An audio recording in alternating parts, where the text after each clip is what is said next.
Fiquei imaginando o que é que eu vou falar, porque é muita coisa. O que Deus tem feito com esse teimoso aqui foi muita coisa. Mas eu vou falar da minha história com ele, tá?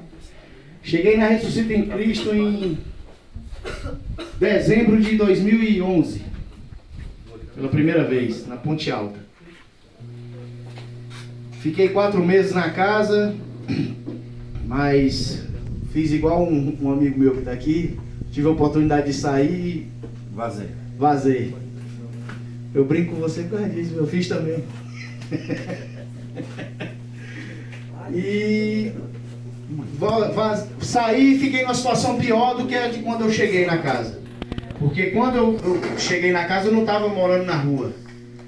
E quando eu saí eu fui para a rua, né? Fiquei na rua durante alguns meses. Minha mãe não me atendia mais, porque eu só ligava para pedir dinheiro para dar trabalho, né? Eu tenho certeza que todos vocês conhecem alguém que ou usa droga, ou já usou, ou tem um parente. Todo mundo conhece, pelo menos de vista. Pode ter certeza que aquele cara lá da rua lá. Eu liguei para minha mãe e ela me atendeu. Não sei que milagre, mas ela atendeu nesse dia. E eu pedi ajuda. Eu disse que eu queria voltar para casa, Ressuscita. Na primeira passagem ela nem sabia que eu estava lá, nem sabia onde que eu estava. E aí eu tive a oportunidade de...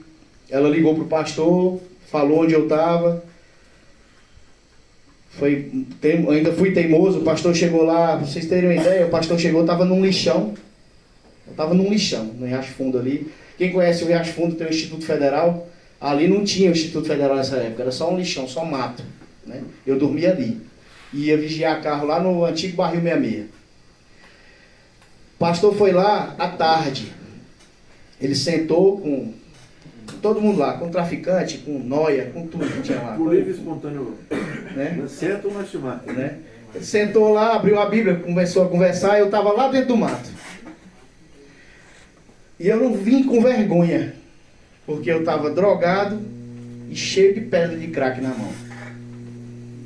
E eu não tive coragem de me apresentar para o pastor daquele jeito. E não fui.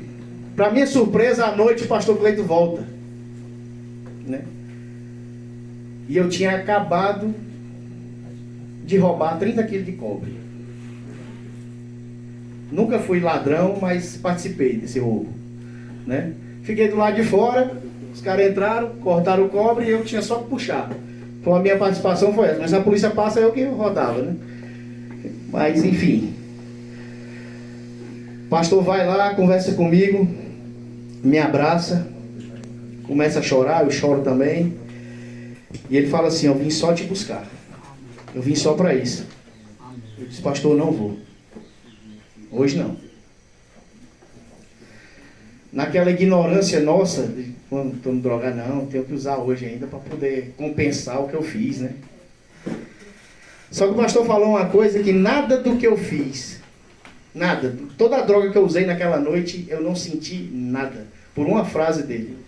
Ele falou assim: tá bom, amanhã de novo eu volto para te pegar. Eu disse: eu vou estar nessa árvore aqui, eu lhe dou minha palavra. Pode vir nessa árvore aqui, que você me encontra aqui, que o senhor vai me levar 9 horas da manhã. Cumpri. Só que ele falou uma coisa, ele falou assim: só te peço uma coisa, chorando. Ele falou assim: não morre essa noite não. Se você morrer, você vai para o inferno. Aquilo ali ficou martelando na minha cabeça a noite toda, que era melhor ter ido logo na hora que ele falou. Eu não consegui. Eu usava droga, eu não me drogava, eu não sentia nada. Eu ficava só preocupado em não ir para o inferno. E aí eu voltei para casa. Quando eu voltei, aí eu levei a sério, né? Não só, a gente chama de tratamento, mas entenda.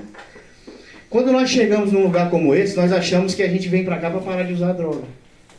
Parar de usar droga, irmão, todo mundo que está aqui já parou desde o dia que chegou. Se foi só esse o intuito, pode ir embora. Mas não, a gente vem para cá para ter a vida transformada. Aí é para mexer caráter, para mexer um monte de coisa. E isso Deus só vai trabalhando no dia a dia. Tem dia que você estoura, tem dia que você não estoura. Aí você tem que aprender a se controlar, você tem que aprender a como amar, você tem que aprender a amar dizendo não, você tem que aprender a amar ouvindo não. Aí é que o bicho pega. Porque a gente vem pra cá para aprender a ser homem. Certo? Muitas vezes pai, mãe da gente fala assim, eu sou pai, numa coisa eu superei o pastor, ele tem 3, eu tenho 4. É um de cada vez. O meu foi um de cada vez. E hoje eu tenho que aconselhar meus filhos nesse sentido. A mãe do meu filho ligou e falou que ele estava se acompanhando de pessoas que não deveria. E aí eu me vi na história. E aí eu, em vez de explodir e reclamar, não, porque podia dizer, não, quem cria ele é você, né? Você que deixou. Não. Eu sei como são essas coisas. Então eu disse, olha, agora então vamos morar junto. Você ora daí, eu oro daqui, e você vai aconselhando aí, tá? É o que a gente pode fazer. Eu vejo aqui meninos da idade do meu filho, né? Então assim, minha filha também agora resolveu se juntar, que não é certo, mas foi o que eu fiz, conselho. Então assim, hoje eu estou me vendo, nós somos reflexos, nós somos espelho. Então assim, nossa vida se reflete muito em quem anda com a gente.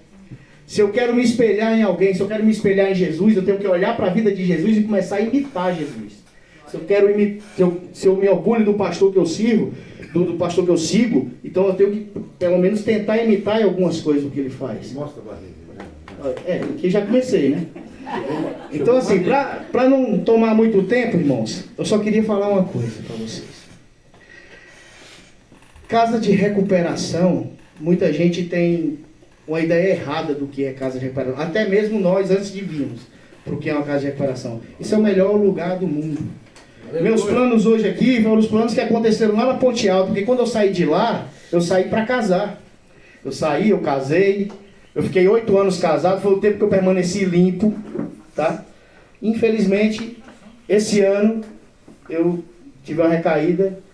Não deixei acontecer tudo que aconteceu lá atrás, que eu não precisava, eu já sabia o filme todo. Quando eu vi que eu não ia segurar a onda, eu liguei para o pastor. Pastor, estou precisando de ajuda. Ele pode vir para cá, as portas estão abertas. Então assim, quem fecha a porta num lugar desse, fecha a oportunidade de vida também. Viu? Aqui eu já falo para os que estão aqui. Glória a Deus. Certo? Nós precisamos, a cada dia, mais e mais de Deus. Para encerrar, eu vou ler só uma passagem aqui, passar para o Caio, porque senão eu vou falar a tarde todinha. Fala, né? Isaías 53.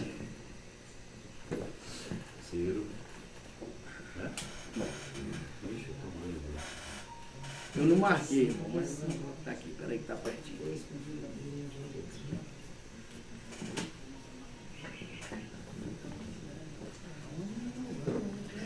Vou ler a partir do 4 para resumir, tá? Verdadeiramente ele tomou sobre si as nossas enfermidades e as nossas dores levou sobre si. E nós o reputávamos por aflito, feridos de Deus e oprimido. Mas ele foi ferido por causa das nossas transgressões e moído por causa das nossas iniquidades. O castigo que nos traz a paz estava sobre ele, e pelas suas pisaduras fomos sarados. O mundo nos coloca um fardo tão pesado, tão grande, quando nós erramos e nós pecamos. E se nós soubéssemos o poder dessa palavra aqui, você sabia que você já nasceu perdoado? Você já nasceu salvo, mas aí as tuas atitudes e o mundo colocou tanto fardo nas tuas costas que tu não acredita nisso. E você deixa de acreditar ao ponto de deixar de acreditar em Deus. E aí a gente vai carregando essa culpa, que nós já não deveríamos ter mais. Eu agradeço a oportunidade em nome de Jesus. Amém.